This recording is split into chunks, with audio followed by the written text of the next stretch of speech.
कक्षा सप्तम सुसंस्कृत के तृतीय पाठ का नाम आपको दिखाई दे रहा है महाराज्ञी लक्ष्मीबाई। इसको हम पढ़ाए थे कुछ लाइनें, लेकिन पुनः फिर से हम पढ़ा दे रहे हैं। कक्षा सप्तम का है ये, और परीक्षा में इस पाठ का पूरा सारांश आएगा। अस्या वीरांगना जन्म महाराष्ट्र राज्ये कृष्णा नदे तटे एकस्मिन् ग्रामे 35+8 वर्षे अभवत्। इस वीरांगना का जन्म महाराष्ट्र राज्य के कृष्णा नदी के तट पर, तट माने किनारे पर एक गांव बसा हुआ है। वह उस गांव में ही 1835 वर्ष से ईस्वी 1835 में हुआ था। शैशव अस्या नाम मनुबाई, जिसे हम महारानी लक्ष्मीबाई पाठ पढ़ रहे हैं, इनका बचपन का नाम मनुबाई था। अस्या जनक, इनके पिता का नाम मोरोपंत था। इदानी पेशवा बाजीरावस्य सेवायाम आसीत, इनके पिता पेशवा के बाजीराव के मंत्री थे, अर्थात पेशवा राजा था, उस राज्य में ये मंत्री के पद पर थे। अस्या जननी भागीरथी बाई, इनके माता का नाम भागीरथी था। भागीरथी बाई साध्वी, साध्वी माने ईश भक्ता, भगवान की भक्त करने वाली थी, सज्जन और ईश्वर की पूजा करने वाली नारी थी। उभापी, उभापी माने पिता और माता, अर्थात मोरोपंत और भागीरथी की। ताम प्रियाम सुताम, सुताम माने बेटी या पुत्री।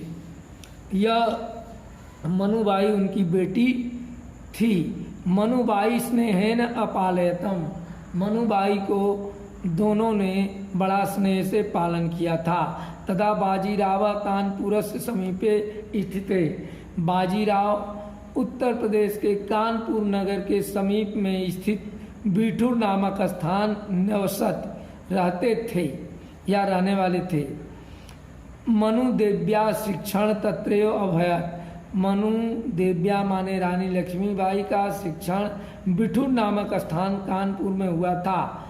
अश्वारोहणे अपि मनुबाई अति कुशला अभवत, अश्वारोहण माने घोड़े की सवारी करना, घोड़े के पर तेज सवारी करने की मनुबाई को अति बहुत ही कुशल थी, बहुत ही तीव्र थी। तत्र सा अचिरा शास्त्र विद्या अलभत, तत्र माने वहाँ पर, सा माने वह रानी लक्ष्मीबाई ने, अचिरा माने अखंडित, शास्त्र विद्या, विद्या दो होती है, शस्त्र माने किताबों का ज्ञान, ग्रंथों का ज्ञान, शास्त्र माने हथियारों का ज्ञान।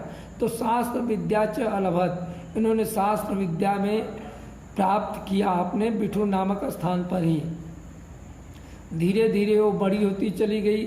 अनंतर झांसी के नरेश, यह भी उत्तर प्रदेश में पड़ता है, झांसी के राजा गंगाधरेण, गंगाधर जी थे। स मनु देव्याम विवाहम अभवत, उन्हीं के साथ मनु देव्या का विवाह अभवत माने हुआ था। तत्परम मनुबाई रानी लक्ष्मी, जब इन गंगाधर के साथ इनका विवाह हो गया तो जो मनुबाई रानी थी उनका नाम लक्ष्मीबाई नाम प्रसिद्ध हुआ। रानी लक्ष्मीबाई के नाम से प्रसिद्ध हुई विवाह के बाद। विवाह अंतरम अपि, विवाह के बाद भी, अपि माने भी, शास्त्राभ्यासम अश्वारोहणम च न त्यजत, उन्होंने शस्त्र चलाना, तीर बाण चलाना, तलवार चलाना और घोड़े की सवारी करना विवाह के बाद भी नहीं छोड़ा। तस्मिन्नेव काले, उसी समय पर, आंग्ल शासका भारते, उस समय, ये आप 1835 का समय देख रहे हैं, भारत में उस समय जब इनका जन्म हुआ तो ये अंग्रेजों का शासन था, और इनके बड़ा होने तक धीरे धीरे अंग्रेज अपने शासन को भारत पर स्वप्रभुत्व स्थापनाए यत्नशीला, अपने प्रभुत्व को, अपने मालिकाना को बढ़ाने में प्रयासशील थे। यत्नशील माने प्रयास कर रहे थे, अभवन माने थे। कूटनीति प्रयोगेण, कूटनीति के, राजनीति के में कूटनीति, धोखे की नीति का प्रयोग करके दिन प्रतिदिन तेषाम माने उनके द्वारा प्रभुत्व माने अपने शासन को, अवर्धयत माने बढ़ाया जा रहा था। तदैव दैवागात, दैवगात माने होता है दुर्भाग्यवश, संयोगात माने संयोग बस अच्छे कारण से, और दैवागात माने दुर्भाग्यवश। गंगाधर से एकल पुत्र, गंगाधर का एक पुत्र था जो स्वर्गगतः, अर्थात झांसी की रानी की एक संतान था। आप चित्र में देख रहे होंगे, वो लड़ाई पे जा रहे हैं तो अपनी संतान को पीछे बांधी हुई है, वह मर गया किसी कारण, बीमारी के कारण या जैसे भी मर गया, स्वर्गगतः। पुत्र वियोगेन संतप्तो, पुत्र वियोग से संतप्त दुखी गंगाधर नामक शिशुमेकम, गंगाधर नामक शिशु एकम दत्तक पुत्र स्वीकार, दत्तक रूप के पुत्र में उन्होंने स्वीकार किया। दत्तक रूप को यह पुत्र होता है जब किसी के पास कोई संतान, किसी दंपति के पास नहीं होती है तो किसी दूसरे के पुत्र को धार्मिक रीति रिवाज से कानूनी तौर पर वो अपना पुत्र मान लेते हैं, और जिस पुत्र को अपना मानते हैं उसके माता पिता के स्थान पर अपने नाम को दे देते हैं, तो उसे दत्तक पुत्र कहा जाता है। किंचित कालांतरम गंगाधरो अपि पंचगतः, कुछ दिनों बाद गंगाधर भी पंच तत्व माने 5 तत्व, क्षिति जल पावक गगन समीरा, इन 5 तत्वों से शरीर मिली है, और जब शरीर नष्ट होती है, मृत्यु होती है, तो 5 तत्वों में विलीन हो जाती है। तो गंगाधरो अपि पंच तत्वम गता, गंगाधर भी मृत्यु को प्राप्त कर लिए। और अथ पति पुत्र वियोगेन, पति पुत्र दोनों के मृत्यु के कारण नितराम माने बहुत अधिक, संताप्ति दुखित, राज्ञी माने रानी, सधैर्यम धैर्य के साथ, राजस्य राज्य को, शासन सूत्रम आधारयत, शासन सूत्र में आधारित माने बांधने के लिए या धारण किया। अस्या शासन काले, इनके शासन के समय में प्रजा सर्वथा सुखम अभजन, सुख का अनुभव करती थी, किंतु एतद वैदेशिका नाम कृते असहनीय, उस समय वैदेशिकों के द्वारा असहनीय कार्य किए जाते थे। जातम आंग्ल शासक, आंग्ल शासकों में एक बड़ा प्रसिद्ध नाम है अंग्रेजों का, डलहौजी कहा जाता है। डलहौजी राज हड़प करने का अच्छा अवसर पाया तो डलहौजी ने एक कानून में बदल दिया, और यह कानून उसने बना दिया कि जिनके पास कोई संतान नहीं होगी वो दत्तक पुत्र नहीं ले सकते हैं, और उनका उत्तराधिकारी स्वयं अंग्रेज हो जाएंगे, वह अंग्रेजों के अधीन राज्य चला जाएगा। उसी बात को यहाँ कहा जा रहा है कि आंग्ल शासक डलहौजी अस्या राज्यम, इनके राज्य का उत्तराधिकारहीनम उद्घोषित, उत्तराधिकारहीन घोषित कर दिया, अर्थात इस रानी के बाद कोई इसका उत्तराधिकारी नहीं होगा। और उद्घोष हस्तगतम अकरोत, इनके राज्य को अपने हाथ में ले लिया। राज्ञ लक्ष्मी, रानी लक्ष्मी से च माने और स्वल्पम मासिक वृत्तिम स्वीकृतंतः, कुछ महीने या कुछ रुपए उनको वेतन के रूप में या पेंशन के रूप में, जैसे नौकरी करते हैं पूरा वेतन मिलता है, रिटायर होते हैं तो कुछ पेंशन मिलती है, उस तरह से राज्य के रूप में उन्हें मासिक वित्त माने धन को स्वीकृतता स्वीकार कर दिया कि आपको इतने रुपए महीने मने मिलेंगे अपने जीवन यापन करने के लिए। आंग्ल शासका न केवलम राज्ञा लक्षाम अपितु अन्येषु जनेषु अत्याचारम न कुर्वन्।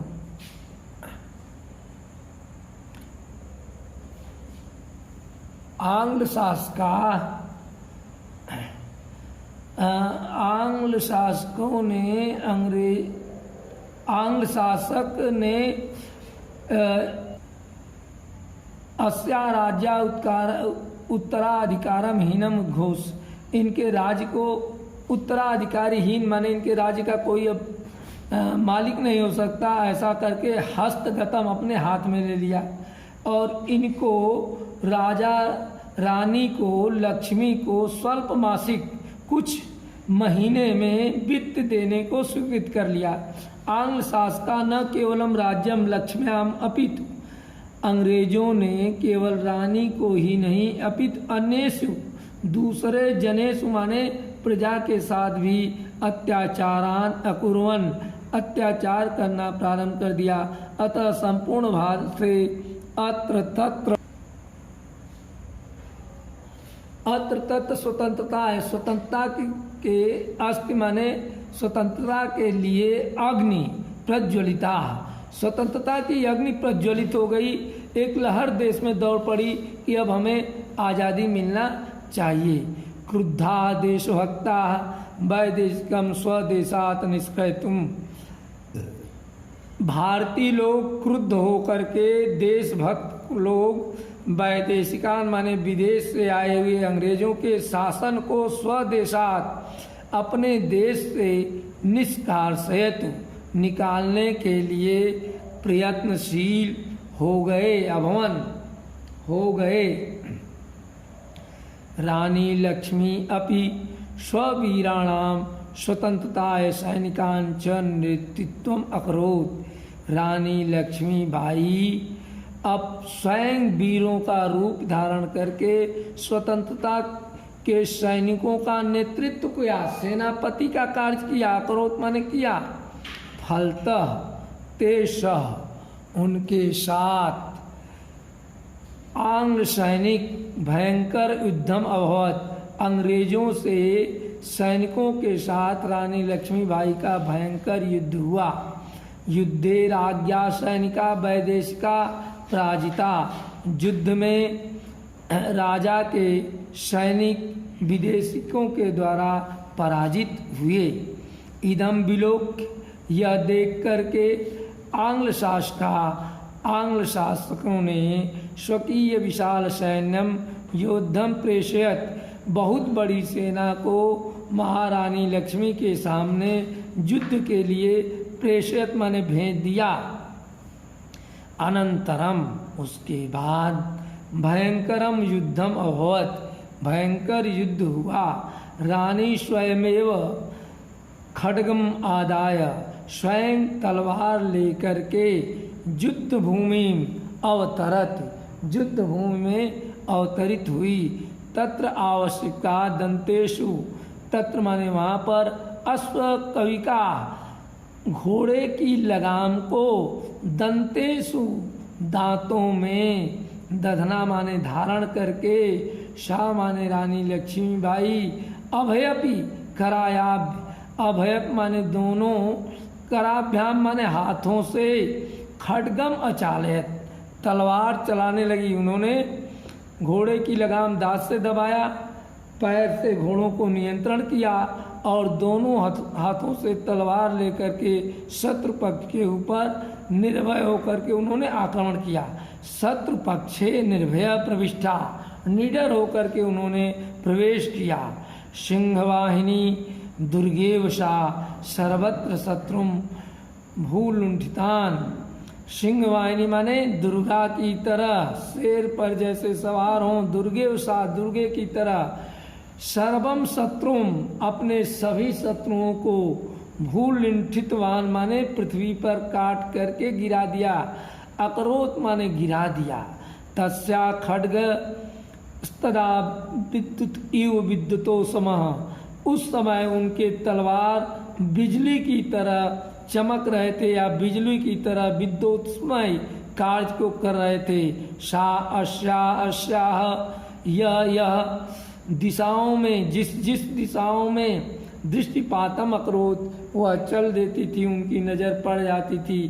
तस्यामेव, उसी समय, तत्क्षणम समय, विपक्षे हाहाकार संजात, विपक्षों में, शत्रुओं में हाहाकार मचना माने भागने की स्थिति, पलायन शुरू हो जाता था।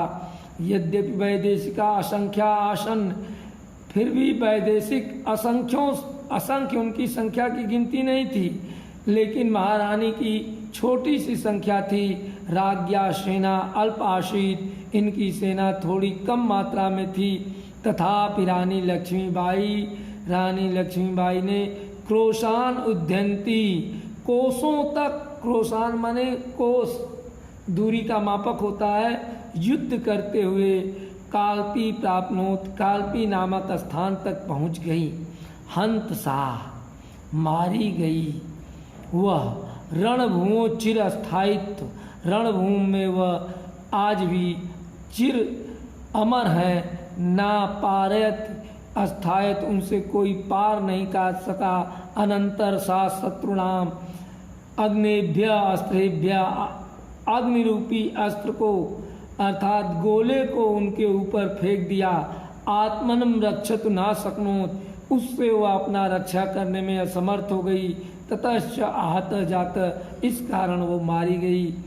अथ सात्रैव, इस प्रकार से वीर गति को प्राप्त होकर के धन्यासा वीरांगना, वह धन्य अच्छी वीरांगना, तेज वीरांगना महारानी लक्ष्मीबाई सुचिर, बहुत दिनों तक अमर रहने वाली, अस्थायिस्त तस्याम विमला कीर्ति, उनकी विमल रूपी कीर्ति आज भी हमारे देश में अस्थायी रूप से है। चिर गास्यंती स्वतंत्र अनुरागे तस्मात् विमला कीर्तम, उनके चिर गास्यंत माने स्मरण करके हम स्वतंत्रता अनुरागी प्रेमी तस्यास्त, उनके विमल कीर्ति को आज भी हम याद करते हैं। इस प्रकार से यह कहानी भी है, इस पाठ का अर्थ है। इस सारांश को आप याद कर लेंगे, आगे फिर हम प्रश्नों को बताएंगे। आज इतना ही है बस।